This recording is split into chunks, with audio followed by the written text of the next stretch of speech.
नमस्कार साथियों, आज एक नया वीडियो लेकर आए हैं जिसमें हम बात करेंगे राज्य सरकार द्वारा चलाए गए स्टार प्रोग्राम की। तो star program back to school उपचारात्मक शिक्षण के तहत दूसरा फेज है, जिसमें पहले फेज में ब्रिज कोर्स के तहत 4 पीरियड करवाए गए थे और यह जो कार्यक्रम है ये RSCERT तथा राजस्थान शिक्षा विभाग की तरफ से चलाया गया है, जिसमें बच्चों को लर्निंग लेवल से यानी कि कक्षा स्तर से नीचे के बच्चों को कक्षा स्तर पर यानी 8 ग्रेड पर लाने के लिए उपचारात्मक शिक्षण की व्यवस्था करने हेतु यह कार्यक्रम चलाया गया है। और इस कार्यक्रम को चलाने के पीछे ये जो कारण है ये शिक्षा विभाग की तरफ से बताए गए हैं कि हम सभी जानते हैं कि बीता साल चुनौतियों से भरा रहा। इसमें हमारे और हमारे परिवार के स्वास्थ्य के लिए आपात स्थिति बनी रही। स्कूल बंद होने से बच्चों में पठन पाठन का नुकसान हुआ तथा शिक्षकों और छात्रों के बीच सामाजिक तथा भावनात्मक संपर्क का जो नुकसान हुआ है उसकी पूर्ति के लिए यह कार्यक्रम चलाया गया है। तो साथियों, ये जो स्टार कार्यक्रम है ये फेज 2 है एक उपचारात्मक शिक्षण के तहत। इससे पहले हमने ब्रिज कार्यक्रम के तहत सभी स्कूलों में कार्य पुस्तिकाओं का प्रभावी ढंग से उपयोग किया, गतिविधि आधारित शिक्षण का उपयोग करके पढ़ाया तथा नियमित मूल्यांकन किया और छात्रों का समर्थन किया। जो पहले कार्य पुस्तिकाएँ बांटी गई थी उसके तहत ब्रिज कार्यक्रम आपने भी किया होगा। उसके तहत कार्य पुस्तिकाओं में जांच तथा कार्य पुस्तिकाओं के साथ ही पढ़ाना। जो ब्रिज कार्यक्रम किया गया था उसके तहत छात्रों की दक्षता में 2 से 4% तक सुधार देखा गया। उसी को देखते हुए ये स्टार कार्यक्रम राज्य सरकार द्वारा चलाया जा रहा है और इस कार्यक्रम का मुख्य उद्देश्य 100% स्टूडेंट एट ग्रेड लेवल यानी कि जो लर्निंग लेवल के बच्चे हैं, जो क्लास स्तर से नीचे के बच्चे हैं, उनको उस कक्षा के स्तर तक लेके आना, यही इस कार्यक्रम का मुख्य उद्देश्य मुख्य ध्येय है। तो यहाँ पे देखिए साथियों, स्कूल बंद होने के कारण लर्निंग गैप्स को कम करने के लिए 2 चरणीय बैक टू स्कूल कार्यक्रम अक्टूबर में शुरू किया गया था, जिसमें अक्टूबर से दिसंबर तक पहला फेज़ था जिसमें ब्रिज प्रोग्राम किया गया था। ब्रिज प्रोग्राम के लिए उपयोग किए जाने वाले पहले 4 पीरियड जिसमें वर्कबुक का उपयोग किया गया था तथा अब जो दूसरा फेज है जिसमें रेमेडियल प्रोग्राम यानी कि star program set to augment result program चलाया जा रहा है, जिसमें सीखने के स्तर पर आधारित उपचारात्मक कार्यक्रम के लिए उपयोग की जाने वाली पहली 2 कालांश, उसमें 4 पीरियड थे, इसमें 2 कालांश यानी 2 पीरियड हैं। बैक टू स्कूल कार्यक्रम के चरण 2 में छात्रों को उनके वास्तविक सीखने के स्तर के आधार पर पिछली ग्रेड दक्षताओं पर टारगेटेड समर्थन दिया जाना है। उपचारात्मक या रेमेडिएशन शिक्षा ओवरव्यू। उपचारात्मक रेमेडिएशन अवधि का उद्देश्य छात्रों को उनके सीखने के स्तर पर समर्थन देना है। उपचारात्मक अवधि के दौरान समान सीखने के स्तर के सभी छात्रों को एक साथ बैठने की आवश्यकता है, जैसा कि CCE और SIQE में वर्णित है, ताकि शिक्षक के लिए टारगेटेड सहायता प्रदान करना आसान हो। शिक्षक का ध्यान उस छात्र समूह पर होना चाहिए जिसे पिछली ग्रेड की दक्षताओं पर उपचार की आवश्यकता है। जो छात्र 8 ग्रेड सीखने के स्तर पर हैं वे उपचारात्मक अवधि के दौरान कार्यपुस्तिका में स्वतंत्र रूप से कार्यपत्रिका को अभ्यास कर सकते हैं। स्टार कार्यक्रम के तहत अगले 3 महीनों में उपचारात्मक शिक्षा पर ध्यान दें। स्कूलों में ऑनलाइन असेसमेंट आयोजित करें, छात्रों को उनके सीखने के स्तर के अनुसार समूहित करें। उपचार के लिए कार्य पुस्तिकाओं के भाग 2 का उपयोग करें। पहले 2 कालांश उपचारात्मक कक्षाएं तथा बाकी के 2 कालांश ग्रेड लेवल फोकस और यूजिंग टेक्स्ट बुक, इसमें टेक्स्ट बुक का उपयोग करना है। साथियों, इसका मेन उद्देश्य यही है कि जो छात्र कक्षा स्तर से नीचे के हैं उनको कक्षा स्तर पर लाने के लिए जो उपचारात्मक शिक्षण है उस पर महत्वपूर्ण तथा मुख्य रूप से ध्यान देना।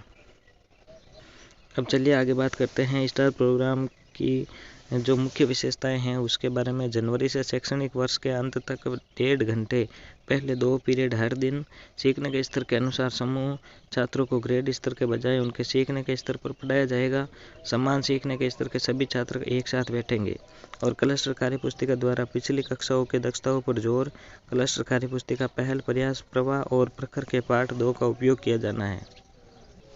छात्र सीखने के समूह का निर्णय लेने के लिए शिक्षक कार्य पुस्तिका में ऑनलाइन मूल्यांकन का उपयोग करें। जो कार्यपुस्तिका के अंत में ऑनलाइन असेसमेंट दे रखा है उसके आधार पर आपको यहाँ पे विद्यार्थी का जो रिमार्क है यानी कक्षा स्तर का है या वह लर्निंग लेवल का है या कक्षा स्तर से नीचे का है, उसके तहत यहाँ पे रिमार्क यानी टिप्पणी करनी है। और लर्निंग लेवल 4 का है तो यहाँ पे टिक करना है। और लर्निंग लेवल यदि 5-6 का है तो यहाँ पे, और 8 ग्रेड यानी यदि कक्षा स्तर का है तो यहाँ पे आपको टिक करना है। तथा उसके लिए नो रेमेडियल रिक्वायर्ड यानी कि कोई भी उपचारात्मक शिक्षण की आवश्यकता नहीं है। और यहाँ पे भी आपको टिप्पणी में विद्यार्थी का जो स्तर है उसी के अनुसार लिखना है। यदि वो लर्निंग लेवल 4 का है या 5-6 का है या 8 ग्रेड है, उसके तहत यहाँ पे आपको टिप्पणी लिखनी है तथा अपने साइन करने हैं।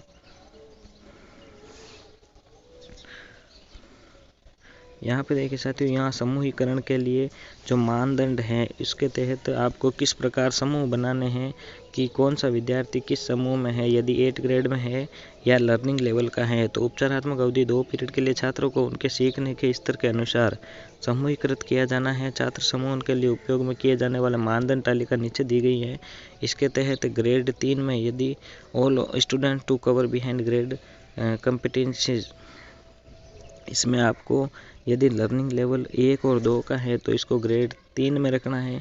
ग्रेड 4 से 5 में यदि इसका लर्निंग लेवल 30% से कम है तो लर्निंग लेवल 2 में रखा जाएगा। 30 से 60 तक है तो उसका 3 से 4 ग्रुप में रखा जाएगा। तथा यदि 60 से ज़्यादा है तो वह 8 ग्रेड स्टूडेंट यानी उस कक्षा के स्तर का होगा। इसी प्रकार अन्य कक्षाओं में भी यदि 30% से कम है तो उसको लर्निंग लेवल 4 में, यदि 30 से 60% है तो लर्निंग लेवल 5 और 6 में, और लर्निंग लेवल यदि उसका स्कोर 60% या उससे अधिक है तो वह विद्यार्थी है वो 8 ग्रेड वाले ग्रुप में आएगा।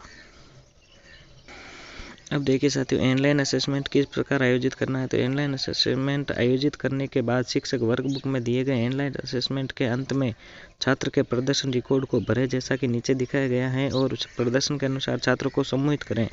तो इस प्रकार जो कार्यपुस्तिका के अंत में एक ऑनलाइन असेसमेंट के नीचे जो टिप्पणी है स्टूडेंट परफॉर्मेंस रिकॉर्ड, उसमें आपको उस विद्यार्थी का जो है ग्रेड के अनुसार लिखना है कि वह विद्यार्थी किस ग्रेड का है और किस लर्निंग लेवल का है। यदि 8 ग्रेड का है तो यहाँ पे आपको उस समूह में रखना है, और यदि लर्निंग लेवल 5 और 6 का है तो यहाँ पे आपको क्लिक करना है यानी कि राइट का निशान लगाना है। और लर्निंग लेवल 4 का है तो इस कॉलम में आपको राइट का निशान लगाना है और उसके अनुसार टिप्पणी लिखनी है।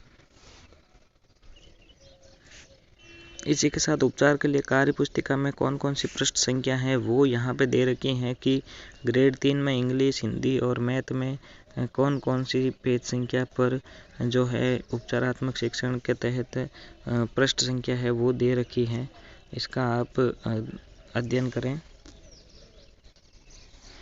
रेमेडिएशन स्टूडेंट ग्रुपिंग, उपचारात्मक अवधि के दौरान समान सीखने के स्तर के सभी छात्रों को एक साथ बैठने की आवश्यकता होती है ताकि शिक्षक के लिए लक्षित सहायता प्रदान करना आसान हो। शिक्षक का ध्यान उस छात्र समूह पर होना चाहिए जिसे पिछली ग्रेड दक्षताओं पर उपचार की आवश्यकता होती है। जो छात्र 8 ग्रेड सीखने के स्तर पर हैं वे उपचारात्मक अवधि के दौरान कार्यपुस्तिका में स्वतंत्र रूप से कार्यपुस्तकों का अभ्यास कर सकते हैं। इस प्रकार साथियों देखिए, आपको उपचारात्मक शिक्षण के दौरान जिस समूह में आपने उस विद्यार्थी को बांटा था यानी कि लर्निंग लेवल का था यानी नीचे स्तर का था तो उसको अलग बिठाना है, तथा 8 ग्रेड का है उन सभी छात्रों को एक जगह बिठाना है, और उस समूह में एक शिक्षक साथ में बिठाकर उनको उपचारात्मक शिक्षण देगा। यहाँ पे देखिए, प्राथमिक विद्यालय के लिए 2 शिक्षक, विद्यालय में ग्रेड 1 से 5 के लिए 2 शिक्षकों वाले स्कूल उपचारात्मक अवधि के लिए निम्नलिखित समूह का सुझाव दिया गया है, जिसमें एक जो टीचर हैं वो रेमेडिएशन यानी उपचारात्मक शिक्षण करवाएगा जो छात्र सीखने के स्तर से नीचे हैं, तथा दूसरा टीचर है वो 8 ग्रेड स्टूडेंट यानी कि जो कक्षा स्तर के बच्चे हैं उनको बिठाएगा तथा उनके लिए उपचारात्मक शिक्षण की व्यवस्था करेगा। वहीं यदि प्राथमिक विद्यालय 3 शिक्षक का है तो उसमें एक शिक्षक है वो कक्षा 1-2 के विद्यार्थियों के सीखने के स्तर यानी 8 ग्रेड वालों को रखेगा साथ में, तथा दूसरा जो टीचर हैं वो 3, 4, 5 के जो 8 ग्रेड के विद्यार्थी हैं उनको साथ में रखेगा। वहीं तीसरा टीचर है वो लर्निंग लेवल वाले बच्चों को उनको स्वतंत्र रूप से सीखने के लिए अपने पास बिठाएगा। इसी प्रकार उच्च प्राथमिक स्तर और माध्यमिक विद्यालय में 3 शिक्षक वाले विद्यालयों में एक शिक्षक है वो 6 से 7 कक्षा के छात्र को बिठाएगा साथ में, तथा दूसरा जो टीचर है वो कक्षा स्तर 6 और 7 तथा सीखने का स्तर 8 ग्रेड के विद्यार्थी हैं और लर्निंग लेवल के विद्यार्थी हैं उनको साथ में रखेगा, तथा तीसरा जो शिक्षक है वो 6ठी 7वीं यानी 6 और 7 कक्षा में लर्निंग लेवल तथा जो 8 ग्रेड विद्यार्थी 8 में हैं उनको साथ में रखेगा। उपचारात्मक कार्यक्रम के मार्गदर्शक सिद्धांत यह है कि इसका उद्देश्य कार्यपुस्तिका को समाप्त करना नहीं है, छात्रों को उनकी गति में सहायता करना है। उपचारात्मक कार्यक्रम वह समय है जब शिक्षक पीछे रह रहे छात्रों पर विशेष ध्यान दे सकता है। समूहीकरण का उद्देश्य शिक्षक के लिए कक्षा का प्रबंधन करना आसान बनाना है तथा उपचारात्मक कार्यक्रम के दौरान मुख्य दक्षताओं पर ध्यान देना है। कार्यपुस्तिका के साथ किस प्रकार पढ़ाना है, तो कार्यपुस्तिका आधारित पढ़ाने की शिक्षक प्रणाली यह है कि सभी बच्चों का एंडलाइन करें, सभी बच्चों को एंडलाइन असेसमेंट के तहत ग्रुपिंग करना है, उसकी दक्षता आधारित प्लानिंग करें, बच्चों के साथ गतिविधि करें, फिर बच्चे कार्यपुस्तिका में अभ्यास करें तथा दक्षता पढ़ाने के बाद प्रत्येक बच्चे का आकलन करें, फिर उसके बाद फिर से दक्षता प्लानिंग करें। तो इस प्रकार ये जो साइकिल है ये चलता रहेगा। कार्यपुस्तिका आधारित पढ़ाने की शिक्षक प्रणाली का पालन करना है, इसमें आकलन करना है, एक अंतिम मूल्यांकन करें और अपनी कक्षा में छात्रों का समूहीकरण करना है, यानी कि उनको ग्रुप में बांटना है, कौन सा लर्निंग लेवल का है तथा कौन सा 8 ग्रेड का विद्यार्थी है। योजना पहले 2 अवधियों के दौरान छात्रों को उनके सीखने के स्तर के अनुसार समूहित करना है। पढ़ाना छात्रों के साथ कक्षा में गतिविधियों का संचालन करना और अवधारणाओं का परिचय देना। अभ्यास करना सिखाई गई अवधारणाओं का अभ्यास करने के लिए कार्यपुस्तिका का उपयोग करना और आकलन करना, यानी कि सीखने को मापने के लिए कार्यपुस्तिका में दिए गए साप्ताहिक आकलन का संचालन करना। इस प्रकार साथियों हमने देखा कि जो स्टार कार्यक्रम है इसके तहत विद्यार्थियों को समूह बनाकर उनको लर्निंग लेवल तथा 8 ग्रेड विद्यार्थियों के समूह के रूप में बांटना तथा उसके अनुसार उनके साथ में उपचारात्मक शिक्षण करना तथा लर्निंग लेवल वाले विद्यार्थियों को 8 ग्रेड विद्यार्थी बनाने का ही उद्देश्य है स्टार प्रोग्राम का। आशा करता हूँ वीडियो पसंद आया होगा। वीडियो पसंद आए तो लाइक करें, शेयर करें तथा चैनल को सब्सक्राइब करें जिससे कि नवीनतम जानकारी सबसे पहले आपके पास पहुँच जाए। धन्यवाद। जय हिंद, जय भारत।